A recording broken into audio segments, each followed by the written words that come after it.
नमस्कार, मैं हूं दीपाली राणा और आप देख रहे हैं सीएनबीसी आवाज स्पेशल फादर्स डे के मौके पर। और इस खास शो में हम ये समझने की कोशिश करेंगे कि कैसे जो फादर्स हैं फैमिलीज के, वो अपने आप को कैसे फाइनेंशियली सिक्योर बना सकते हैं। उन पर रिस्पॉन्सिबिलिटी आमतौर पर ज़्यादा होती है, किस तरीके से वो अपने गोल्स को डिफाइन करें। और हमारे साथ जो दो खास मेहमान मौजूद हैं उनसे हम ये भी समझने की कोशिश करेंगे, क्योंकि दोनों ही फाइनेंशियल इंडस्ट्री से हैं, कि उन्होंने अपने फादर से क्या फाइनेंशियल लेसन्स लर्न किए। क्योंकि अब भले ही समय बदल चुका हो, महिलाएं बराबरी का योगदान करती हों, लेकिन एक समय वो था जब सारा फाइनेंशियल प्लानिंग, फाइनेंशियल बर्डन सिर्फ पुरुषों पर होता था, फादर्स पर होता था। फैमिली की ज़रूरतों को पूरा करने की जिम्मेदारी होती थी। तो इस खास शो में हम अपने जो व्यूअर्स हैं, जो फादर्स हैं, उनके लिए आसान भाषा में समझने की कोशिश करेंगे कि क्या सही और सटीक प्लानिंग हो सकती है, या फिर फादर्स के लिए सिर्फ बच्चों के लिए, घर के लिए प्लानिंग करना ही इंपॉर्टेंट है, या फिर खुद के लिए भी एक सिक्योरिटी मेंटेन करना, अपने फ्यूचर को सिक्योर करना बहुत इंपॉर्टेंट है। हमारे साथ हैं आनंद राठी वेल्थ की mutual fund head Shweta Rajani और रूपी विद ऋषभ इन्वेस्टमेंट्स के फाउंडर ऋषभ देसाई हमारे साथ बने हुए हैं। आप दोनों का ही स्वागत है इस शो में। और ऋषभ, इनफैक्ट श्वेता से भी मैं यही जानना चाहूंगी, लेकिन पहले आपसे पूछना चाहती हूँ, आपने जब भी अपनी फाइनेंशियल इन्वेस्टमेंट की जर्नी शुरू की उसको समझेंगे, लेकिन पहले ये बताइए कि आपने अपने फादर से क्या सीखा। जब हम फाइनेंसेस मैनेज करने की बात करते हैं, इन्वेस्टमेंट की बात करते हैं, आई एम श्योर आपके फादर का भी कह सकते हैं मेजॉरिटी या फिर एक्टिव रोल रहा होगा इस सिचुएशन में। एब्सोल्युटली दीपाली जी, पहले तो आपका बहुत बहुत शुक्रिया मुझे शो पर बुलाने के लिए। I think the number one lesson जो मैंने मेरे फादर से सीखा है इज डिसिप्लिन। क्योंकि मेरे फादर काफी स्ट्रिक्ट मिजाज के हैं और काफी अपने लाइफ में डिसिप्लिन फॉलो करते हैं, पर्सनल लाइफ में और प्रोफेशनल लाइफ में।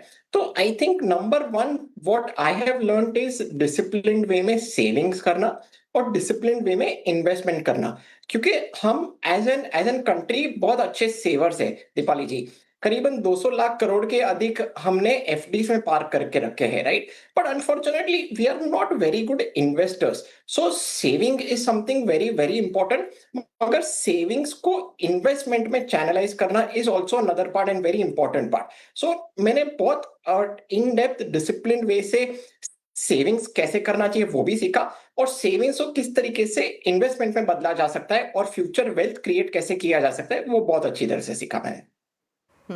श्वेता, आपसे भी सिमिलर सवाल रहेगा। आप क्योंकि फाइनेंशियल इंडस्ट्री से हैं, क्या योगदान आपके फादर का रहा आपको प्रोत्साहित करने में, इस इंडस्ट्री की तरफ बढ़ने में, और प्लस आपने क्या लेसन सीखे, या फिर उन लेसन्स को सीखकर क्या आप ये कहेंगे कि एक फादर का एक्टिव रोल हो सकता है बच्चों को भी वो फिनेंसेस को मैनेज करना या फिर इस क्षेत्र में आगे बढ़ाने का योगदान रह सकता है? नमस्ते दीपाली जी। जी जरूर, बिल्कुल मैं कहूंगी कि एक फादर का बहुत इंपॉर्टेंट रोल होता है, बिकॉज कई घरों में जब बड़ी डिसीजंस होती है, फाइनेंशियल डिसीजंस होती है, वहां पे एक मेजर डिसीजन जो रोल प्ले करते हैं वो फादर होते हैं। एंड मैं बचपन की अगर बात करूं तो when you come from middle class background से जब हम आते हैं तो दो चीजें एकदम जो मेरे ध्यान में आती है कि मैंने सीखी होगी, वो ये है कि आप अननेसेसरी डेट ना रखें अपने पोर्टफोलियो में एंड या अपने लाइफ में। एंड दूसरी चीज जो बहुत जरूरी है, एक डिफरेंशिएशन होना नीड और वांट के बीच में। जब मैं सोचती हूँ तो आज के दौर में ये दोनों ही चीजें बहुत जरूरी है कि कोई भी समझे, एंड एक बहुत इंपॉर्टेंट रोल प्ले करती है आपके वेल्थ क्रिएशन और फाइनेंशियल प्लानिंग की जर्नी में। बिकॉज आज के दिन पे डेट आपको बहुत आसानी से मिल जाता है, क्रेडिट कार्ड लोन हो जाए, पर्सनल लोन हो जाए। तो आमतौर पे हम देखते हैं कि हॉलिडे पर भी जाना हो तो हम एक पर्सनल लोन ले लेते हैं और चले जाते हैं, जो गलत है। तो आइडेंटिफाई करें अच्छा डेट क्या है, बुरा डेट क्या है। घर खरीदने के लिए अगर आप लोन ले रहे हैं तो वो अच्छा घर है, लेकिन हॉलिडे के लिए जा रहे हैं तो वो बुरा, मैं कहूंगी एक सही डेट नहीं है होना। दूसरी चीज, आमतौर पे हम आजकल के बच्चों को सुनते हैं, कह रहे हैं I need this, I need that, but एक डिफरेंस होता है। नीड है कि बहुत जरूरी चीज है जिसपे आपको खर्च करना ही पड़ेगा, और वांट होती है जिसे हम कहते हैं एक डिस्क्रिशनरी स्पेंडिंग है। तो वो वांट के पहले आपकी सेविंग्स आना बहुत जरूरी हो जाता है। तो ये मैं कहूंगी दो चीजें जो आज के दौर में बहुत इंपॉर्टेंट है। डेफिनेटली। अच्छा ऋषभ, अब अगर हम प्लानिंग की बात करें, तो क्या मिस्टेक्स यूजुअली फादर्स करते हैं, न्यू फादर्स स्पेशली, या फिर कितना अर्ली उनको स्टार्ट करना चाहिए, इस बारे में बातचीत करेंगे। लेकिन सबसे पहली चीज, जो पहला स्टेप हो, अगर कोई भी प्रमोट होता है एज अ फादर, तो उसका उनका पहला कदम या पहला स्टेप क्या होना चाहिए, अगर हम फाइनेंशियल प्लानिंग की बात करें? दीपाली जी, मैं ये आंसर को एक एग्जांपल के तरीके से मैं देना चाहूंगा। देखिए, जब हम विमान में बैठते हैं, राइट, और विमान में जब कोई इमरजेंसी सिचुएशन आता है, तो एयर होस्ट्रेस और उनके जो कैबिन क्रू है, वो क्या बोलते हैं कि पहले ऑक्सीजन मास्क अपना अपना लाइफ सिक्योर करे और बाद में ऑक्सीजन मास्क दूसरों को पहनाए। सेम मैं एनालॉजी में, अगर मैं ये फाइनेंशियल प्लानिंग रियल लाइफ में मैं अप्लाई करता हूं, तो आई थिंक नंबर वन जो न्यू फादर्स है, पहले तो दे शुड सिक्योर देमसेल्व्स। खुद का फाइनेंसेस, घर का फाइनेंसेस, अपनी वाइफ का, अपने पेरेंट्स का। आई थिंक खुद का फाइनेंसेस सिक्योर रहना is something very very very important. जब भी खुद का फाइनेंस ढंग से होता है, सिक्योर रहता है, तो अब बच्चों का जो फाइनेंशियल प्लानिंग है, बच्चों का जो फ्यूचर फाइनेंशियल प्लानिंग है, वो बहुत अच्छी तरह से आप प्लान कर सकते हो। So number one, I think new fathers should secure themselves first financially and then plan for their children. I think that is something very, very important. In fact Shweta, अगर कोई नया नया फादर बना है, तो कितना जल्दी उनको फिनेंसेस प्लान करने चाहिए फॉर देयर चाइल्ड, या फिर as a parent, not even fathers, अगर मदर्स भी हैं, तो कितना जल्दी प्लानिंग करनी चाहिए when a child is born? देखिए, मैं कहूँगी as soon as the child is born आपने प्लानिंग शुरुआत कर लेनी चाहिए। मैं आपको एक एग्ज़ाम्पल देती हूँ।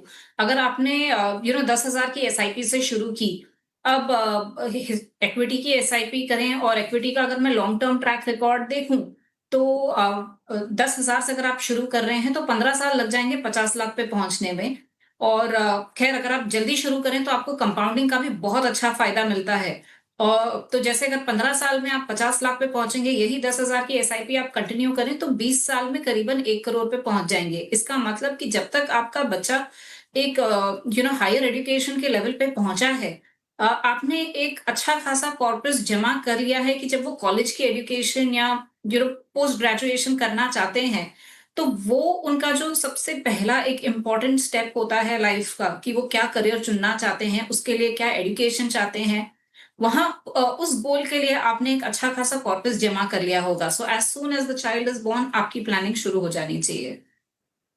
अच्छा ऋषभ, हालांकि जो आजकल के फादर्स हैं, वो पहले के मुकाबले ज़्यादा स्मार्ट हैं when it comes to living a life, या फिर सेविंग्स की बात हो या फिनेंशियल प्लानिंग की बात हो, अर्ली स्टार्ट करना जानते हैं। काफ़ी ऐसे बच्चे हैं जो इनफैक्ट शादी से पहले अगर कमाना शुरू किया है, तो भी अपनी इन्वेस्टमेंट्स प्लान कर रहे हैं और अपने रिटायरमेंट तक की प्लानिंग करके चल रहे हैं। बट आजकल एक कोट बहुत पॉपुलर है, वी लिव ओनली वंस, और उस चक्कर में काफ़ी ऐसे फादर्स, आई एम श्योर होंगे, काफ़ी ऐसे व्यूअर्स होंगे जो लाइफ को जीना चाहते हैं, स्पेंड करना चाहते हैं, सेविंग्स को उतना प्रायोरिटाइज उस तरीके से नहीं करते हैं। तो एक गाइडेंस अगर आप हमारे उन व्यूअर्स को दे सके, उन फादर्स को दे सके, कि अगर वो 100 रुपए कमाते हैं, तो आइडियली कितना उनको इन्वेस्ट करना चाहिए, कितना अपने ट्रैवल या शौक के लिए वो रख सकते हैं, कितना अपनी इमरजेंसी के लिए रख सकते हैं, किस तरीके से पूरा प्लानिंग करें अपनी इनकम के हिसाब से? दीपाली जी, पहले तो I think number one lesson is that कि जितनी चादर हो उतना ही पैर फैलाने चाहिए। I think this is the best way to go ahead. Usually कोई 100 रुपया अगर महीने का कमाता है, तो उसका 20 to 30% इन्वेस्टमेंट तरीके से आगे जाना ही चाहिए इनटू इक्विटी रिलेटेड प्रोडक्ट्स। मैं इक्विटी पे क्यों इतना जोर दे रहा हूं मैं, क्योंकि आज जो लाइफस्टाइल इन्फ्लेशन है, that figure is very different from the CPI headline inflation जो आरबीआई डिक्लेयर करती है। देखिए, ऑन एन एवरेज जो कोई मिडिल क्लास फैमिली रहता है, उस पे अगर मैं इन्फ्लेशन को मैं नजर रखता हूं मैं, तो करीबन 5 से 7% का इन्फ्लेशन लग जाता है, राइट। जो कोई अपर मिडिल क्लास फैमिली से आता है, तो उनका इन्फ्लेशन करीबन 7 से 10% के बीच में आ जाता है। और जो एचएनआईज होते हैं और वेल्दी फैमिली से होते हैं, उनका इन्फ्लेशन एनीवेयर बिटवीन 10 to 15% के रेंज में आ जाता है। So I think number one is very important कि आप 20 to 30% आपका मंथली नेट इनकम आप इन्वेस्ट करें, इक्विटी रिलेटेड प्रोडक्ट्स में इन्वेस्टमेंट करें और लॉन्ग टर्म के लिए करें। This is mainly to secure your future and to beat inflation. Number two, जो पेरेंट्स होते हैं, इट इज वेरी इंपॉर्टेंट कि to differentiate between needs and wants. आज हम डिफरेंशिएट नहीं कर पा रहे दीपाली जी। आज हमारे जो वांट्स है वो नीड के कैटेगरी में आते नजर मुझे दिखते आ रहे हैं। So I think differentiate between needs and wants हमारे लाइफ में अनलिमिटेड ही रहने वाले हैं। जब तक हम जिंदा है हमारी wants are going to keep on going to grow. I think that is what I feel. So it is very important to differentiate between needs and wants और अपना पैर उतना ही फैलाना चाहिए जितनी अपनी अपनी चादर हो। I think Deepali ji this is the best way to go. Definitely, और ये तो हमारे बुजुर्गों ने भी कहा है कि जितनी चादर हो उतने ही पैर फैलाएं। और जो बात ऋषभ ने कही वो बहुत इंपॉर्टेंट है कि नीड और वांट में डिफरेंस है, तो एक बैलेंस होना चाहिए सब चीजों का, वो आपको मेंटेन करना सीखना चाहिए अगर आप नहीं कर रहे हैं तो। अच्छा श्वेता, जब लर्निंग की बात आती है, बच्चों को सिखाने की बात आती है, तो फादर्स का जो रोल होता है वो बहुत इंपॉर्टेंट होता है। क्या आपको लगता है कि फैमिली के जो फादर्स हैं वो they can lead by example when it comes to financial discipline, या फिर क्या लेसन वो इनकलकेट कर सकते हैं अपने बच्चों में? और इम्पॉर्टेंट ये है कि बच्चे सिर्फ छोटे बच्चे ही नहीं होते, मतलब बच्चे तो बच्चे हैं पेरेंट्स के लिए, चाहे उनकी एज कोई भी क्यों ना हो। तो अगर हम अलग अलग एज ब्रैकेट के हिसाब से समझना चाहें, क्योंकि छोटी उम्र के बच्चों को सिखाना बड़े बच्चों को सिखाना डेफिनेटली डिफरेंट होता है, तो क्या कितना इंपॉर्टेंट रहेगा फादर का रोल उस फाइनेंशियल डिसिप्लिन को बच्चों को सिखाने में, पहली चीज। और दूसरा, अलग अलग एज ग्रुप्स के बच्चों को कैसे सिखाया जाए, या फिर क्या पेरेंट्स को या फादर को प्लान करना चाहिए?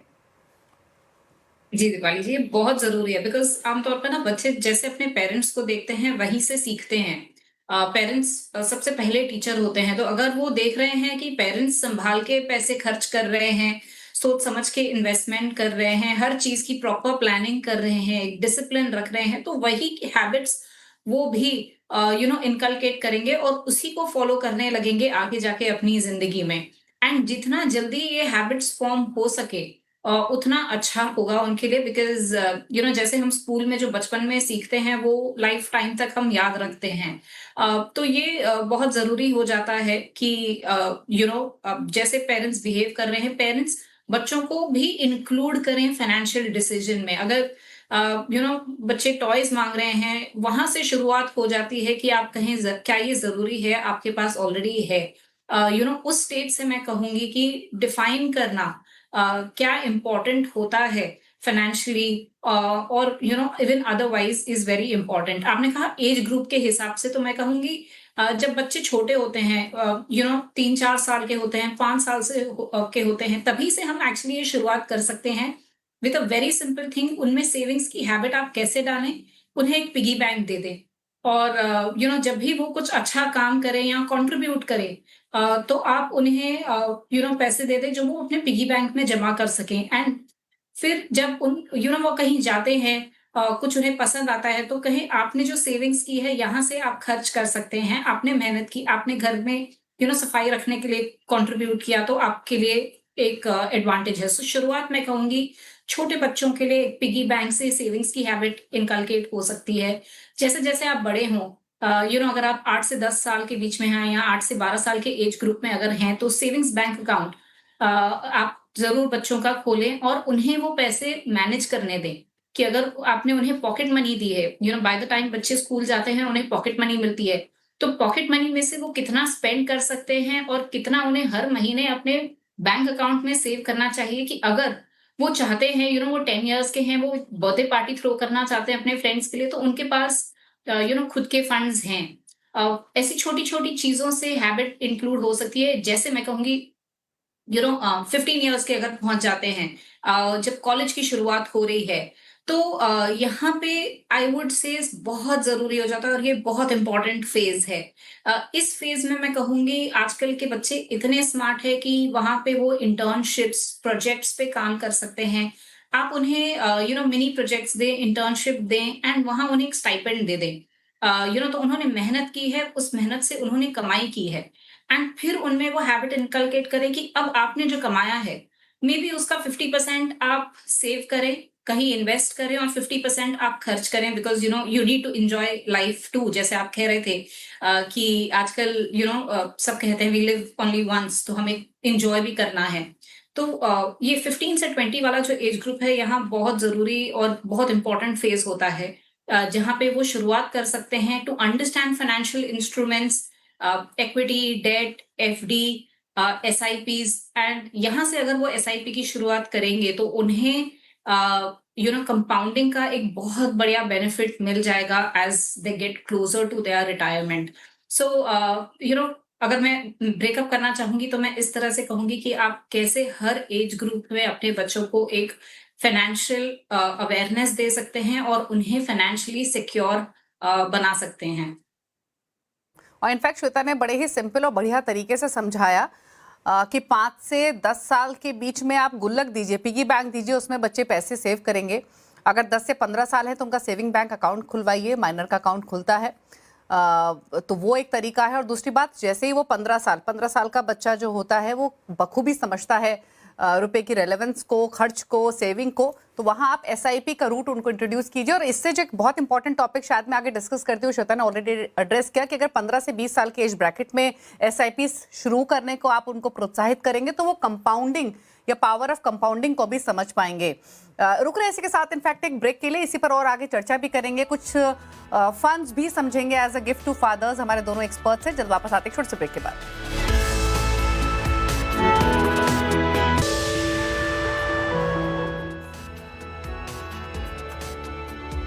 ब्रेक के बाद आपका स्वागत है। आप देख रहे हैं सीएनबीसी आवाज स्पेशल फादर्स डे के मौके पर। ऋषभ देसाई हमारे साथ मौजूद हैं, श्वेता रजानी हमारे साथ बनी हुई हैं।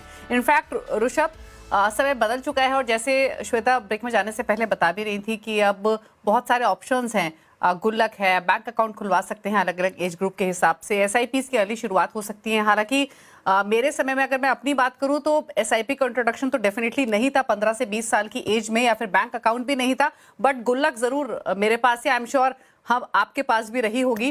अब सवाल ये है कि क्या वो 2-3 चीजें हैं जो हर फादर को आज से अभी से शुरू करनी चाहिए जब फाइनेंशियल इंडिपेंडेंस की बात आती है, खुद के लिए या बच्चों के लिए, और क्या वो 2-3 गलतियां ऐसी हैं जो बिल्कुल नहीं करनी है? आई think number one I think is that कि अर्ली इन्वेस्टिंग स्टार्ट कर देना चाहिए, क्योंकि कंपाउंडिंग भी टाइम लगता है और जितना आप मार्केट में समय देते हो उतना आपको मोटी रकम at the end of 20, 30, 40 years आपको मिलेगी। So I think number one is key starting early. जब भी आपका बच्चा 15 से 18 के ब्रैकेट में आ जाता है, उसको ढंग से एसआईपी मेथडोलॉजी समझाए। और मेरे हिसाब से है ना, करीबन अगर जब ये बच्चा 5 to 10 इयर्स का हो जाता है, तभी आपको पर्सनल फाइनेंस के छोटे छोटे कॉन्सेप्ट्स प्रैक्टिकल लाइफ में आपको बच्चे को सिखाना चाहिए, समझाना चाहिए। क्योंकि हमारे स्कूल्स में unfortunately personal finance as a subject था भी नहीं, और इवन टुडे ऑल्सो काफी सारे स्कूल्स में personal finance as a subject है भी नहीं। So I think personal finance as a subject आपको घर में थियोरेटिकली प्रैक्टिकली कहीं ना कहीं आपके बच्चे को समझाना चाहिए, सिखाना चाहिए। बजटिंग के कॉन्सेप्ट समझाने चाहिए, सेविंग्स के कॉन्सेप्ट समझाने चाहिए, इन्वेस्टिंग के कॉन्सेप्ट समझाने चाहिए, और मोस्ट इंपॉर्टेंटली डिसिप्लिन्ड वे में। और patience, having the right discipline, having the right patience is very very important. क्योंकि चलो मान लीजिए हमने बच्चे के लिए इन्वेस्टमेंट एज अ जर्नी हम लोग ने स्टार्ट को तो कर दिया, राइट, मगर वो सही तरीके से डिसिप्लिन वे में कंटिन्यू हो रहा है कि नहीं हो रहा है। पेशेंटली हर मार्केट साइकिल में, वेदर जो बेयर मार्केट आता है कि बुल मार्केट आता है, हर मार्केट साइकिल में पेशेंटली आप मंथली एसआईपी इन्वेस्टमेंट कर रहे हो कि नहीं कर रहे हो। I think that is very important, क्योंकि it is very important to understand that time in the market is very important. Of course अगर आप सीजन्ड इन्वेस्टर हो तो टाइमिंग भी कर सकते हो, मगर on an average time in the equity markets is very very very important, Deepali ji. So I think discipline तरीके से आपको कंटिन्यू रखना है, और हर महीने आप इन्वेस्टमेंट करिए, और एवरी ईयर आपको एसआईपी टॉपअप भी करना इज एब्सोल्युटली वेरी इंपॉर्टेंट। क्योंकि आज इन्फ्लेशन भी बढ़ रहा है anywhere between 7 to 10%। So anywhere between 10 to 15% का एसआईपी टॉपअप करना is also something very important, what I would encourage everyone out there to do. Definitely. Shweta, similar सवाल आपसे भी रहेगा, क्या गलतियां नहीं करनी है और आप कैसे प्लान करती हैं अगर बच्चों के फ्यूचर सिक्योर करने की बात की जाए या आगे की स्ट्रैटेजी प्लान करने की बात की जाए? जी, देखिए गलतियाँ जो अवॉइड करनी चाहिए, मैं सबसे पहले उस पे आती हूँ कि सबसे पहले जो हम गलती करते हैं वो इमरजेंसी फंड या इंश्योरेंस ना लेने की। तो वो बिल्कुल अवॉइड करनी चाहिए। बहुत ज़रूरी है कि 6 से 8 या 6 से 9 महीने तक का एक इमरजेंसी फंड हर पेरेंट रखे। टर्म प्लान जहाँ पे आपने अपने स्पाउस बच्चों को बेनिफिशियरी बना रखा है। ना ही टर्म प्लान मैं कहूँगी हेल्थ इंश्योरेंस सबसे ज़्यादा ज़रूरी होता है, जहाँ आप एक फैमिली फ्लोटर लें सो दैट कभी भी कोई हेल्थ की इमरजेंसी आ जाती है then you are well taken care of. तो वो एक सिक्योरिटी होना बहुत ज़रूरी है। हम आमतौर पे सोचते हैं कि कंपनी की हेल्थ शायद पॉलिसी होगी तो हम एडिशनल क्यों लें? लेकिन गिवन द वे महँगाई बढ़ रही है, हेल्थ इंश्योरेंस बढ़ रहा है, बहुत ज़रूरी हो जाता है। तो सबसे पहले वो गलती आप ना करें, इंश्योरेंस ज़रूर रखें। दूसरा आम तौर पे हम देखते हैं हम डिसिप्लिन नहीं रखते हैं हमारी एसआईपी में, हम घबरा जाते हैं मार्केट सिचुएशंस को देख के बहुत बार। रिसेंटली मैं बहुत इन्वेस्टर्स को देखती हूँ, वो कहते हैं अरे 2 साल से मार्केट कहीं नहीं गया तो हमने एसआईपी अभी रोक दी है। जैसे लगेगा कि अपसाइड आ रहा है फिर शुरुआत करेंगे, तो वो गलती ना करें, एक डिसिप्लिन अप्रोच रखें irrespective of the market condition. अगर आप लॉन्ग टर्म के लिए इन्वेस्ट कर रहे हैं तो आप अपनी इन्वेस्टमेंट को ज़रूर रखें। तीसरी चीज़ सही एसेट एलोकेशन या सही रणनीति नहीं फॉलो करना। क्योंकि कई बार ये ऐसे होता है हमारे पास पैसा बहुत लंबे समय के लिए हम निवेश कर सकते हैं, हमारे पास 15-20 साल का होराइज़न है, लेकिन हमने पोर्टफोलियो में काफ़ी सारा डेट ले रखा है। तो अगर आपके पास 70-80% डेट है और 10 साल का इन्वेस्टमेंट होराइज़न है, तो आप वेल्थ क्रिएट नहीं कर पाएँगे, आप महँगाई से ज़्यादा रिटर्न नहीं कमा पाएँगे। तो सही रणनीति होना, अगर 2-3 साल का लक्ष्य है तो फिर डेट हेवी रखें, लेकिन अगर लंबा समय है तो इक्विटी हेवी पोर्टफोलियो रखें, वो आपके लिए बहुत एक लाभदायी होगा। तो ये 3-4 चीज़ें हैं मैं कहूँगी जो ज़रूर अवॉइडेबल्स एंड मस्ट डूज़ है किसी भी पेरेंट के लिए। और डेफिनेटली। हम इसे प्लान कर रहे हैं तो हम तो एसआईपी कंटिन्यू ही करते हैं और जितना टॉप अप कर सकें हम करते हैं, that will benefit the future generation. Okay, चलिए समय की कमी है, फटाफट से ऋषभ के टॉप 4 फंड्स पूछ लेते हैं हमारे फादर्स के लिए जो इन्वेस्ट करना चाहते हैं। बताइए ऋषभ। दीपाली जी, मैं मान के चल रहा हूँ कि एक लंबा समय है और हाई रिस्क एपेटाइट आप ले सकते हो अपने लिए और अपने बच्चे के लिए। तो मेरे टॉप 4 फंड्स इस तरीके से है। Number 1 HDFC flexi cap fund, number 2 HSBC value fund, number 3 Edelweiss mid cap fund और number 4 Invesco India small cap fund. Mid cap और स्मॉल कैप में एक्सपोजर थोड़ा ज्यादा होना चाहिए at this point of time, क्योंकि हमने देखा है कि लॉन्ग टर्म में जी। On a 10 year daily rolling returns basis पे मिड एंड स्मॉल कैप्स ने ऑलवेज ज्यादा रिटर्न्स बना के दिए ओके, श्वेता क्विकली आपके टॉप 4 फंड्स।